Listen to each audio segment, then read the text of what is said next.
Hi, and welcome to NewsTalker, the WIC Communications papers of Southern Arizona, talking about all the things in our communities and in your communities as well. I'm Matt Hickman, managing editor of the Herald Review Media in Sierra Vista, Arizona, joined today, as always, by Dan Shear, managing editor of the Green Valley News, Tom Bodis, managing editor of the Eastern Arizona Courier and the Copper Era, as well as Nogales International publisher Manuel Coppola. Thank you, gentlemen, for joining me so much. Got through all that with remembering everybody's name without getting too far ahead of myself. But how could you not get up too far ahead of yourself? Because we are almost to primary season. The real votes will start counting. July 3rd is the beginning of early voting. So people who get their ballots in the mail have up until July 30th to vote or to vote at the polls by July 30th. That means if you want to be part of this very important election season, you have to be registered by July 1 to be eligible to vote in the July 30 primary. Let's talk a little bit about the importance you see in voting, and maybe there's some areas in some places you guys know where in your particular areas where people can go sign up to vote if they haven't already. Dan, you want to just give us a couple of pointers there, what you know out there? I met some people this week who were from out of state, and they couldn't even tell me who the governor of their state was. And I encouraged them to not vote this year. And I know that goes contrary to everything we tell people, get out there and vote, vote, vote. But that comes with being informed. And so this is the time to get informed. So when that ballot's in front of you, which could happen within days for a lot of us, that you actually know what you're talking about.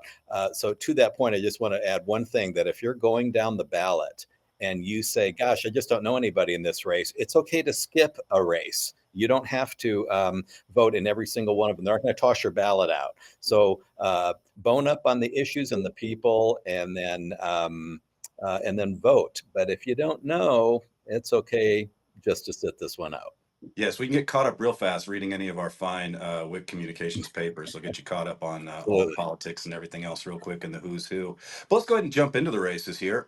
July 3rd, what are we seeing in your areas that are going to be hot races that are either partisan races where you're going to decide who your Republican or Democratic candidate is going to be for November, or in a lot of cases in more local races, they're just settling it right here and now in nonpartisan races in July. Manuel, let's start out with you. What's going on in the what are we looking for next month out of Nogales area? I think he's got the long COVID. All right, let's go on to you, Tom. It looks like Manuel's frozen there a little bit. Tom, what's going on? What's hot in Greenlee Graham counties? Well, the weather to start with, but beyond that, the only race in Graham County that's going to be settled in the primaries is the sheriff race. We got two Republicans running, and only one's going to come out of that. So we'll know who the sheriff is after the primary. Out in Greenlee County, none of the races are going to be settled, but we will eliminate one sheriff candidate out there. Though we got four running, and one of them will be eliminated in the primary. The other two are one's an independent, one's a Democrat. So that's still going to be in question come November. But otherwise, it's there's a couple ballot propositions I'm aware of out there, but they're more or less paperwork, bookkeeping type formalities, and nothing much going on out here. Otherwise, everything else is going to be either uncontested, or when we start getting the school board and other races like that coming up, and we'll see that in November. All right. Dan, what about Green Valley Sahuarita? What's hot? Well, actually, I'm going to focus on Pima County, because one of the most hotly contested races will be settled in the primary, and that is for Pima County attorney. We have two Democrats, Mike Jetty and incumbent Laura Conover, and they have been meeting in forums, and there's been a lot of back and forth on the opinion pages. Jetty has a lot of support from what we will call the Barbara Lawal squad. She was the former long-time Pima County attorney who recently in our paper and several others said Laura Conover is flat out lying about a lot of things that she's been saying to the press. So this one is definitely a gloves off race. And I don't know that a lot of people realize this thing will be decided here in the next few weeks. And so it's one to pay attention to. Sahuarita Town Council will be decided in the primary. 4 candidates, 4 open spots. This one is not anything we're going to be spending a lot of time on. But then we're also going to come down to our general election sheriff candidates. We have 2 Democrats and 3 Republicans running for that, and that's getting pretty tight too. So we have a lot going on. The primary, which a lot of people just dismiss or don't partake in, is really going to be have a lot of action this year for us. Yeah, that sheriff race, we picked that up from your site, put it on our site. It's gotten a lot of traction. People, in Cochise County are very interested in what sheriffs everywhere think, in the border region in general. There's also a woman running in that race. And I was just thinking out loud, I can't think of a woman ever being elected sheriff anywhere in the country. And would this be a first there? And I believe she said that her name is Heather Lappin. She currently works for the Pima County Sheriff's Department in corrections, and she's out there. If she wins the GOP primary, she will be facing her boss, Chris Nanos, in the general election if he wins the Democratic primary. And Smart Money says that those 2 are the ones whose names are going to be on the ballot in November. But you're exactly right, first female. But at this point, people just want somebody who can actually get in there and do the job. And I have been to debates involving all of the candidates. And they got their talking points and everything. But if you look close, there are big differences among the candidates. So as you pointed out earlier, read our coverage because it's all right there. Yeah, and before we kick it on over to Manuel about Nogales races, a candidate we all share in Congressional District 6 is Juan Ciscomani, freshman. He's running against Kathleen Wynne, who went against him 2 years ago, picked up 18% of the vote in the primary. Another fellow, Brandon Martin, got a little bit ahead, 20.1. But if you put the 2, and a lot of people think Wynn has no chance against Ciscomani, him being the incumbent, bringing a lot of money to the area and completely outspending her. But you kind of wonder, because as you're saying, these are primaries, these are not elections. This is not the time to be centrist. This is not the time to be everybody's candidate. In a primary, especially in this charged environment, especially on the Republican Party, do you think Ciscomani's in any danger in a Republican primary? Throw that to you, Dan. I don't think he's in danger in a Republican primary in the least. I spoke with him recently, and he pointed out that he's in one of the few competitive congressional districts in the nation. He said out of 435 districts, there are 18 that are truly competitive. His is one of them. That's where the real battle will be. Christian Engel, who he faced 2 years ago and beat by a very small margin, is back and strong. We'll see what happens. Kathleen Wynne is a fly buzzing around his head. She is really not an issue in the primary. Manuel, let's talk a little bit about Nogales and Rio Rico and that whole neck of the woods. What's going on there next month? What's hot? Well, I'll tell you, we've got 23 local candidates and 28 local candidates, and we're trying to interview the majority of them, and it's quite the task. We were going to do video interviews in that, as I explained before, but that all kind of went by the wayside. So we're doing sit-down interviews with them, and it's interesting. It's great to see the participation, but the talking points aren't very different that I can tell. And the big curveball that the incumbents have at the county, the Board of Supervisors in particular, is this whole embezzlement allegation against the former county treasurer. We're starting to see reports from the Auditor General from 2017 that red flagged a lot of things that apparently never got addressed or didn't get addressed adequately. And so we've got what we've got now. I think $4 million is just the tip of the iceberg of what they're going to find missing. And so people are wondering, what was the Board of Supervisors doing? Where's the oversight? And it's easy to point fingers at the former county manager, for example, but they have just as much to do with this thing going on as long as it did, in my opinion. Yeah. Cochise County. So there's going to be some backlash. Yeah. That'll be interesting to watch. Also, Cochise County, we have some really competitive and just really interesting and colorful mayoral races in some of our smaller communities. Out in Douglas, we have the person Don Hewish, the very well-known, well-respected mayor, is stepping down, not running for re-election. George Grijalva is would seem to be the next in place, but he had a late write-in candidate come against him when a very kind of bombastic business owner of Borderland Chevrolet by the name of Mark Murmis, who's quite the firebrand, a newcomer to the area. So he's promising to bring all kinds of new revitalization to Douglas, and he's doing it in a write-in campaign. It's gotten very kind of nasty with Murmis making comments about Grijalva's disabilities. He's legally blind and so forth. So it's gotten very, very ugly. So we'll see what goes on there. You go right up the road to Bisbee.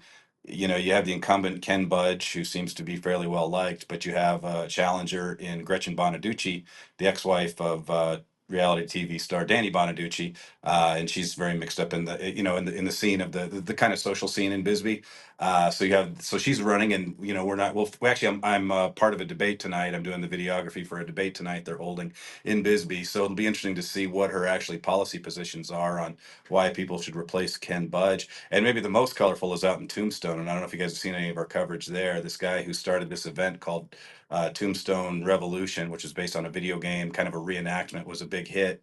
Out of that, he ended up fighting with City Hall and city government so badly that he decided to run for mayor. And then in recent weeks, because then he said he was going to fire the marshal if elected, and then he had a conversation with the marshal and the mayor, Dusty Escapool, who's been the mayor for 25 straight years, and he claims that they more or less intimidated him and out of running for the race. And so he's apparently said in his last thing, his op-ed he wrote to our paper on Sunday, that he is out of the race, but he is not officially out of the race.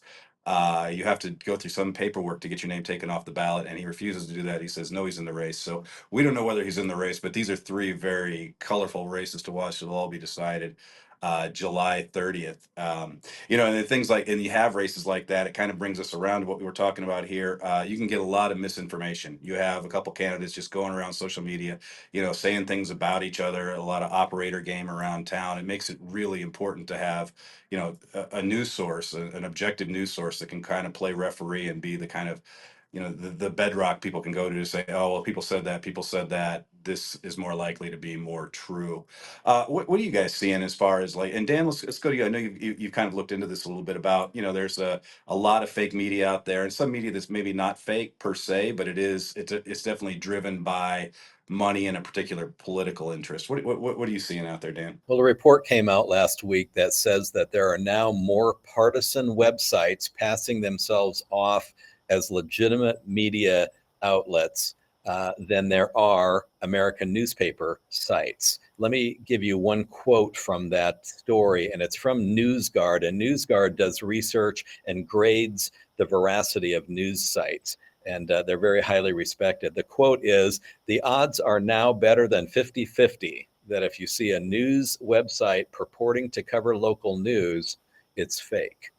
And so that is just the warning for readers out there to understand that there's a lot of fakes out there. In fact, more than legitimate media sites. So know what you're reading, know what their funding is, know what their bent is, and veer away from them if it's something that you're just going to end up not trusting. Are they telling the full story? Are they even telling the story? The best way to censor news is just not cover it. And so you have to really be a discerning reader and a critical thinker to be able to smoke out one of these sites and to make sure that you're getting accurate, fair news coverage so you can make a good decision. Okay, a word that's kind of come into the vernacular recently to describe this is pink slime, which gets its name from 20, 30 years ago, this additive they were using to make cheap semi-fake meat look more passable. So that's kind of the equivalent of what they're saying this is, what it's doing to news. And a lot of these things, a lot of the stuff you're mentioning, the stuff, hyper political stuff, kind of comes from a national or international level. It might be coming from Russia or Iran, who knows? But are we seeing anything like this locally in your local markets where there's just news sources or things that pass themselves off as news sources that just aren't reliable? I'm not seeing anything down my way, but the best defense, I think, is to have a vibrant local news community, right? To have your radio station, your public radio stations and whatnot. I think we kind of insulate ourselves from the fake sites if we have that condition. We are still seeing it though on a national, I mean, or on a state level, I should say. Let's look at Arizona Mirror, which is run. The editor is Jim Small, one of the best editors in Arizona, but they unabashedly lean left. During the redistricting, they did the best coverage, hands down, of anybody in the state. But they are a left-leaning site, and so they are going to be championing or covering more heavily the issues that Democrats probably are more interested in. And if a Republican does something good, you're probably not going to see it on their site.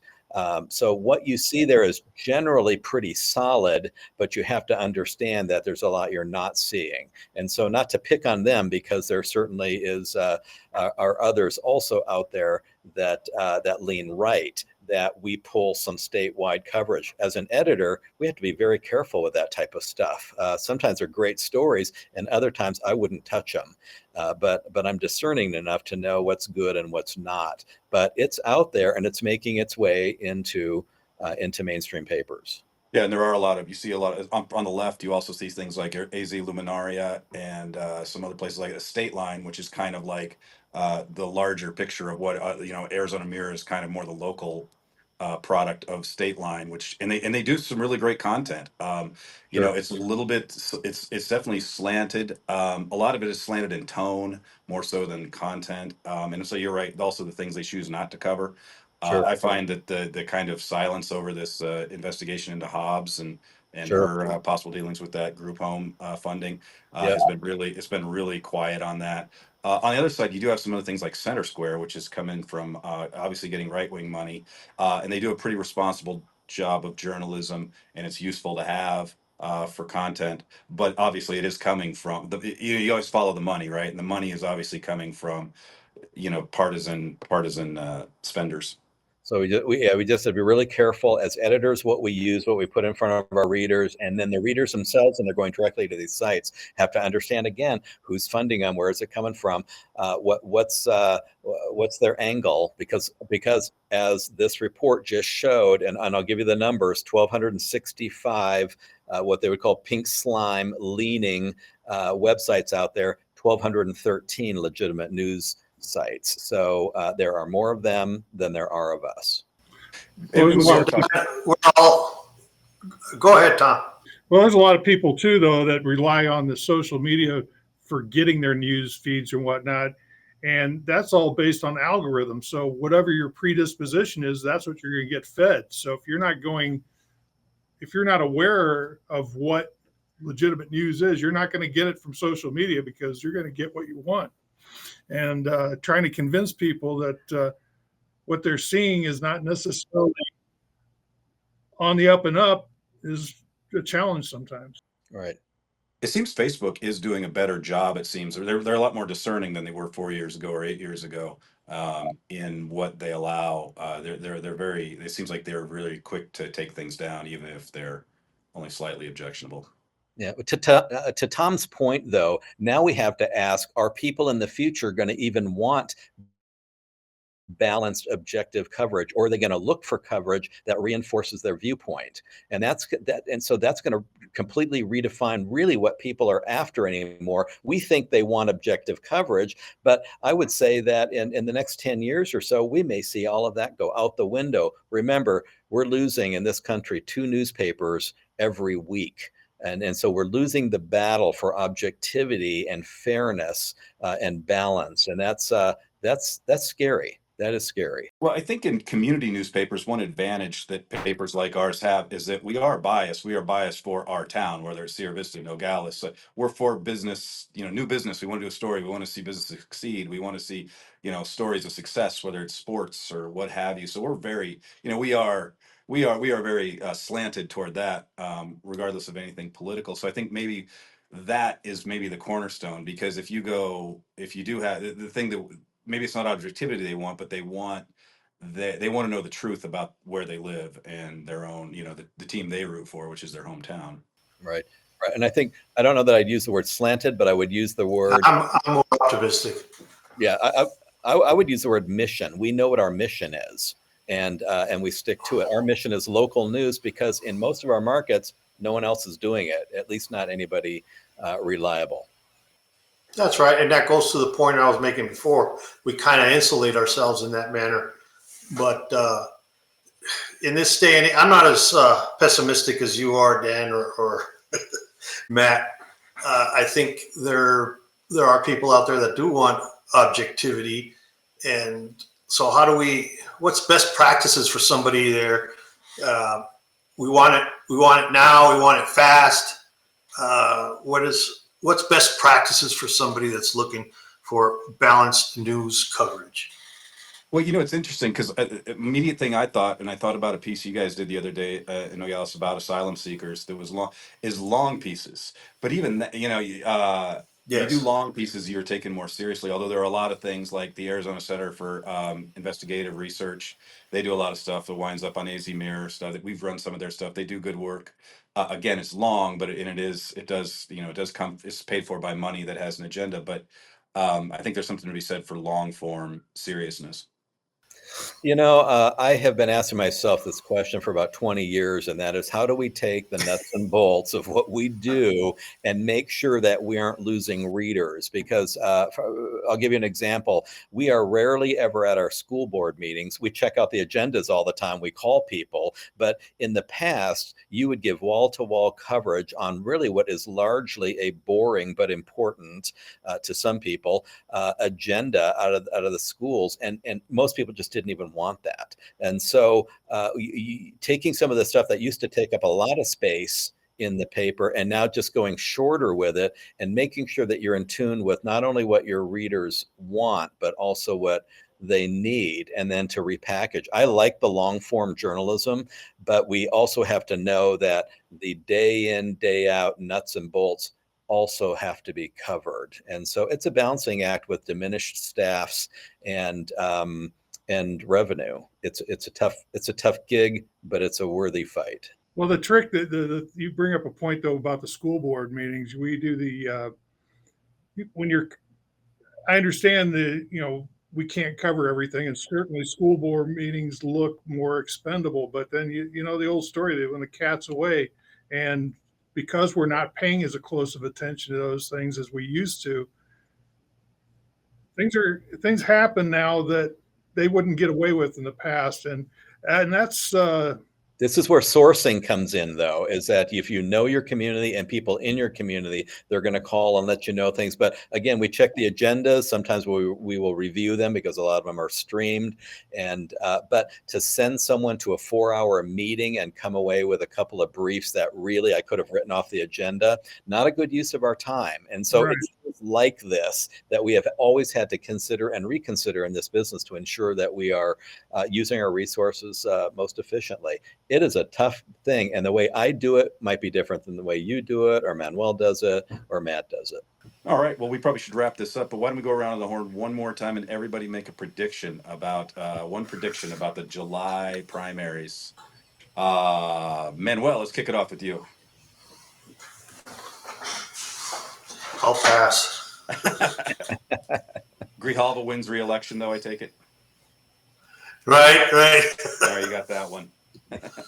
Tom, what's your call? Well, I don't think there's really much to predict here. I think, the favorite in the local sheriff race in Graham County is the incumbent, PJ Allred. So, smart money is going to bet on him, but I think the Greenlee County sheriff's race is still pretty wide open. So I'm reluctant to make any calls there. Everything else, most of that's either there's only one person running unopposed. So I could predict all those and be safe as milk, but most of the interesting races are going to be in November when they start getting the school board seats and what have you. Yeah, Dan?